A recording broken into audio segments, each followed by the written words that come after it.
And cyber, the cyber domain, the internet, isn't really geography, but it is it fair to call it terrain? Is everybody okay with that definition? That the social media internet domain is terrain. It's just not physical terrain as we think of it.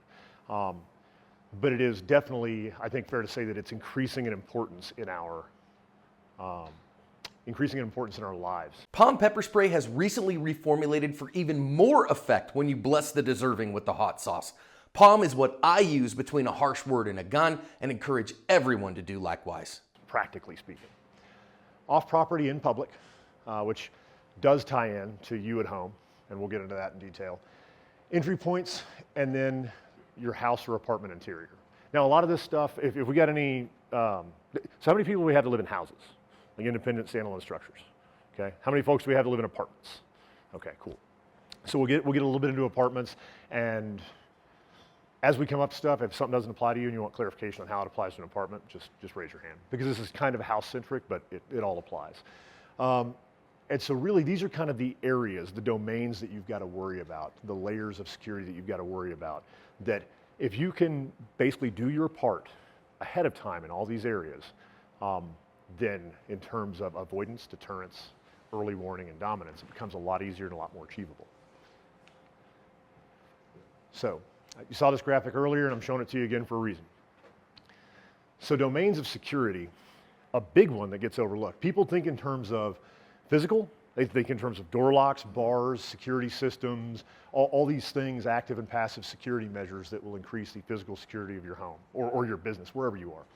People tend to think in terms of people and processes. I got a gun, I'll shoot them. What they tend to miss a lot of is information. So everybody in here, I'm sure, has at least seen enough of social media and that kind of thing, the kinds of oversharing that goes on social media. And hey, I have a social media account, and I try to be mindful of what I share and why. But OPSEC and PERSEC. So OPSEC and PERSEC are military acronyms, but operations security is just concealing your activities without misrepresenting. So in other words, maybe people online don't need to know where I live.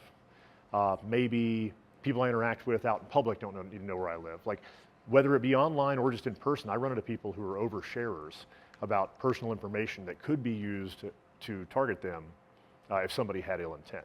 So protecting your information, and so OPSEC is just concealing information. PERSEC is concealing personal information about yourself.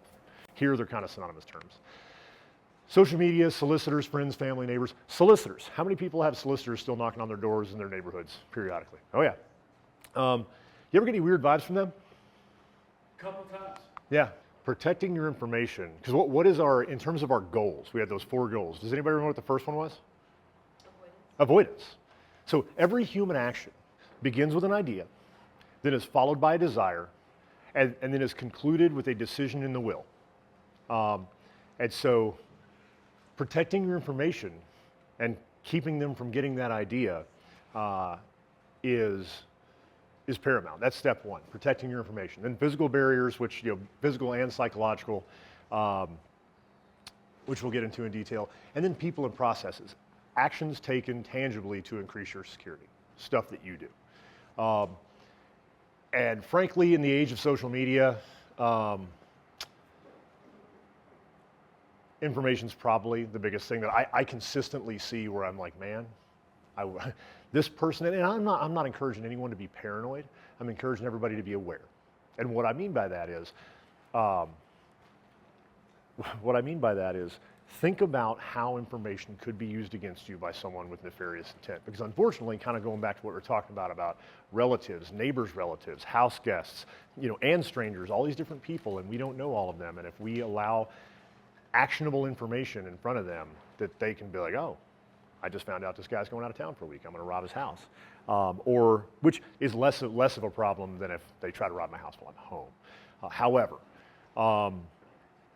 protecting your information out of these 3 is probably the most often ignored, and so we're going to spend a little bit of time on that. Who remembers the days, like back in 1990, was there identity fraud? What did that look like? Somebody described to me like what identity theft, identity fraud looked like in 1990. Anybody? So who remembers, like, when people would say, and it's still a good idea to do this, shredding your, like, the free credit, hey, 15% off this and that, please apply for our credit card.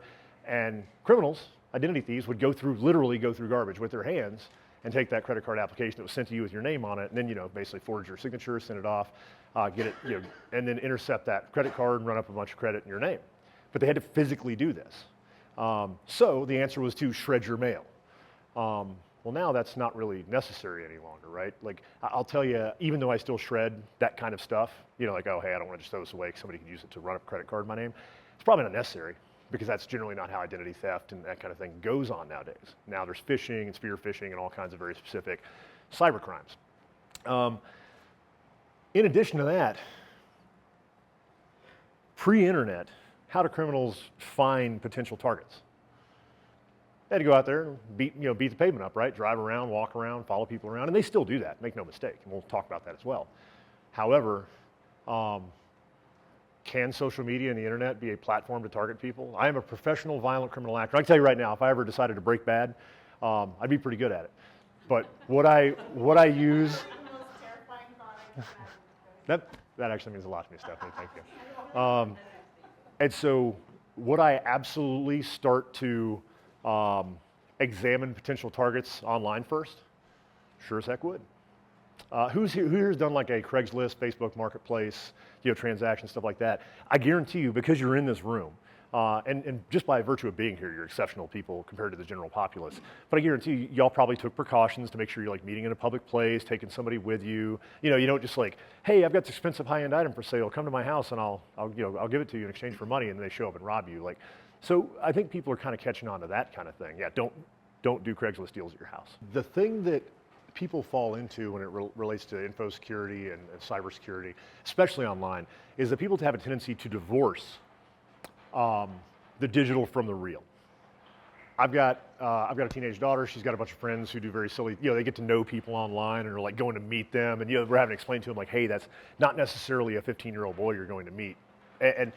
But make no mistake, adults might not be that naive, but a lot of adults are kind of naive about how what's posted, information that you put out there can literally, photos you take. Photos you take and post online, unless you've disabled those features, will geotag. Like if you take a photo with an iPhone and you haven't turned this feature off, and then you post it online, you can literally geolocate.